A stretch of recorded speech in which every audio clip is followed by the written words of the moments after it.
Hey guys, welcome back to another episode. This is Sisters and Chats with me, Jade. And me, Paige. So, today's topic, guys. Should you be friends with your ex? I want to say yes and I want to say no. Short term, yeah, why not? Be friends with your ex. Well, it depends, though. It depends on the situation. Yeah, of course. Depends on how things were left. It depends who did what, who took the blame. And the other part of me wants to say no, because long term, how is this working? Yeah, it's How am I going to explain when you end. call my phone when I'm with my new man? Exactly. How do you explain that? What is the logistics? Doesn't make sense. Are we going to be like besties? Are we going to be the person that we call to hang out with each other? And then as soon as I date someone, I'm like, okay, I go ghost on you. I disappear. Like, we're done. We're over. Yeah, no. I think... Do you say friends with your ex? No. I get your whole thing with being short-term friends, but in my head it's like, we know down the line the inevitable's going to happen. Yeah. We're not going to be able to talk. We're not be able to be friends. So why should we even start a friendship that's not going to be forever? So it is true. we're just wasting but I feel time. like when you're first out of a relationship, like with my ex, I feel like after we broke up, because we spent so many years together, like, I feel like it was really, really hard for us to disconnect from each other. Oh, yeah. Because we were part of each other's life for like 11 years, if you guys, for any new listeners, if you didn't know. So I felt like for us to go from being each other's like day-to-day routine to just completely like, okay, bye, like block each other's number, it just felt really weird, and it would have just been really wrong.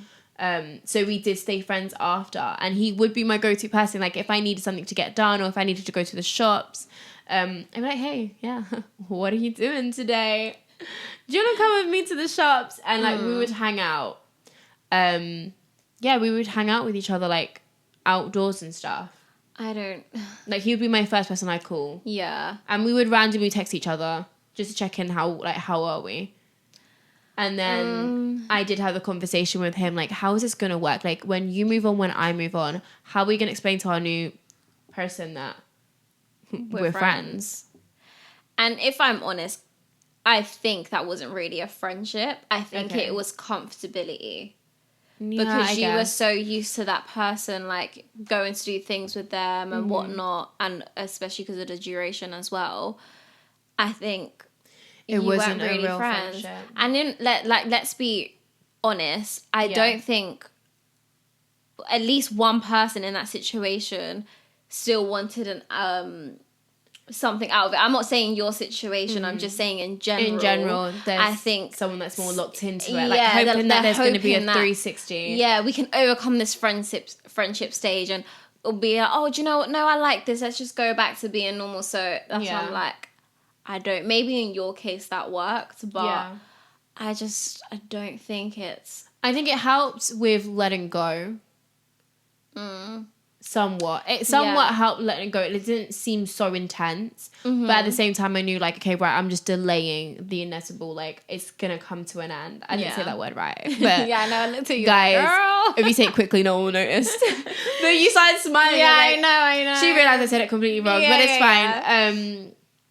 But I just knew I was just delaying it. Yeah. So I had to just be like, this needs to stop. Let's just rip the band-aid off. Their circumstances changed before mine, so it was like, okay, well, we're not gonna continue this. We're not gonna friendship. talk. Yeah. But that's in my head. It's just like, well, if you just wasn't friends in the first place, you could just skip the whole thing. You know, you just jump into your. I guess obviously, but for you, it's like a healing era because, like you said, you didn't feel the impact as much, as hard. Yeah.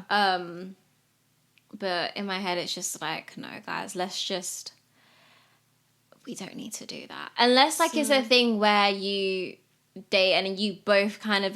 But then again, down the line, both of your partners probably won't be comfortable with the idea that you were once together. Yeah, they'll probably feel like, when we leave the room, are you guys, what are you doing? Are you looking at them in a certain way? It kind of makes it tricky when you when you are seeing someone new. Yeah, exactly. And especially, like, if you know that person once knew them the way you kind of knew them, it's just kind of a bit like, no. Ew. Like, I don't want to say something, you'd be like, yeah, I know, like, I remember, and you're saying it in a joking way, and I'm like, girl, but you crossed the line. Crossed the lane. Crossed the I line. feel like I watched a movie up. where that's happened. Yeah. And they all go awkward because it's like, you know you shouldn't have said that, but he said it. Yeah, I can't remember what movie, but I've seen that happen. Like, I don't want to and it's experience intense. that. So, yeah. So then you so you shouldn't stay friends with your ex. Like when the breakup is done, like that's that, we're done. We are nothing. Yeah, we are nothing. You are who? No one. Exactly. Is that what you're saying? Yeah. Who are you? There shouldn't be the limbo process in between like I did. No, I think it's very rare for that to, and because I know it does happen, but I think it's very rare for that situation to kind of officially break off into we're going our separate ways. Okay. Because in my head, I just feel like naturally one person's gonna hold on to the emotion and feeling. Every time you giggle and you laugh, it might be like, oh my god, like maybe we're gonna get back together. This could potentially work. So I just feel like you should just avoid that completely and just not bother be friends. We don't need to be friends. Okay. So literally it's the whole from strangers to friends to boyfriend, girlfriend to strangers. Strangers to lovers to strangers again. That's a song. But yeah. Is it? Mm-hmm. Wait. I think I know what song I'm singing. Yeah. But Okay, so yeah, no, we don't need to. We're not gonna be friends. Don't get twisted. Some people do manage to make it work, and their partners are okay with it. But I feel like it's very rare. Yeah, I personally don't know any situation like that with anyone I know. Yeah. Do you? No, from the top of my head, no. No, I don't think so. Yeah. Yeah, let's just. They normally cut them off when it comes into that. Mm-hmm. Okay. Yeah. A little situation for advice, guys. So, the title was basically, I caught my boyfriend watching porn, even though I told him to stop. Now, just your first thoughts. Just give me your thoughts on what your partner watching porn. How do you feel about that? No, I don't think you need to. Do you think it's a form of cheating? Because some people count it as a form of cheating. Yeah, no, some people do. I don't know. Personally, I wouldn't. But I think for me, I get some people don't look at it this way, but it's like you're watching someone else do certain things and it's not. Yeah, so. Yeah, I think I wouldn't want my partner to doing that. So yeah. Okay, fair enough. Right. Has anyone experienced this? I've already said I was uncomfortable with it, and he did break my trust. He asked for a second chance, and he says he'll do anything he could do to gain my trust back. He said he'll even give me his accounts in every app. Many people are saying I was being very controlling and sensitive and not wanting my boyfriend to watch porn. And I know it's kind of normalized these days, but she doesn't really feel like it sits comfortably with her. Mm-hmm. What should she do? She needs some advice. I feel like it's all down to personal preference. Yeah, I think obviously it is. But in my head, it's like if you've openly said that you are not comfortable with it and he still chose to go behind your back and do it. Yeah. It's a bit of a... What you doing? Yeah, exactly. What are you doing, sir? Exactly. What are you doing? Did you not understand? You're watching what, sir? No? Stop. I said stop. Stop right now. Do I need to give all the accounts to your email to block you? Do I need to change the internet, upgrade to parent lock? And somehow block you from using privacy tabs? Let me know. Let me know. No, I don't think it is. Oh. But I was saying, like, because technically you could just come up onto your 4G and, like, go on your privacy tabs. How will anyone know? But I don't know if you can block them. Well, yeah, I mean, I think you just need to... But she's already told him. Yeah, she's already said it to him, like, please don't do this. And then he's done it again. He's like, oh, I'll do anything to gain your trust. Well, sir, you didn't want to. Exactly. Why did you do it? Why are we having this conversation again, sir? If you listened. I like the word sir lately. They think it's such a... Sir. Like, excuse me, sir, what are you doing? Like, I feel like it's such a cool word. Yeah, no, it is, actually. I'm going to start using sir more in my day-to-day life. You're going to get annoyed with me. It's going to be over your vocab. Gosh. Excuse me? Sir? Oh, gosh. I can't wait for this one to die out. No, I'm joking. It's actually, I do like it, though. Sir. Yeah, sir. Anyways, though, I think he put you in a situation and you already expressed how you felt about it and he just threw it out the window. Basically. He threw it. Yeah. And he did it anyways, which I think is very selfish. Agreed. I think it's, like I said, it's just down to preference, really. If it's worthy of you breaking up with someone over that, because someone could put it down to principle, like, oh, forget the situation and the depth of it. The principle is, I told you not to do something, we agreed, and you went behind my back and did it. So you broke trust there. So it depends. And it's such a, not saying it's like not to little the situation, but it's such a minor thing at the same time. It's like, okay, what else are you going to do that's going to be, you know, they always say it starts off small and can get, like, if you let things slip, it can get bad. Yeah. So it's like, if I've made it clear I feel uncomfortable about this, and then you've gone and done it anyways, this is a small situation. What about, you think if I give you another chance, are you going to take the mick, and is it going to be something bigger? No, sir. Because trust is a whole thing. It is. And I feel like, also I'd like to outline, anyone that has told you, like, you're being controlling and stuff like that, like, I guess people are going to have their opinions. But at the same time, if you've openly said to your partner, like, I don't feel comfortable with you doing this, and you've expressed that, and they've now said, I'll do anything to gain your trust again, I'll do da-da-da-da, that doesn't make you controlling. Yeah. Like, this is what your partner suggested.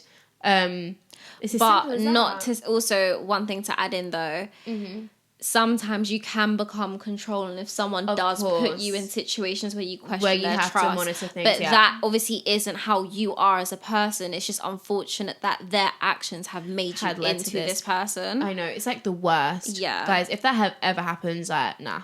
Yeah, bye. I don't know. For me personally, I feel like if it was to get to that stage, I'd be like, you know, like, I don't want to be in this relationship, because the fact that for you to show your trust, I have to monitor you and check things. Yeah. No.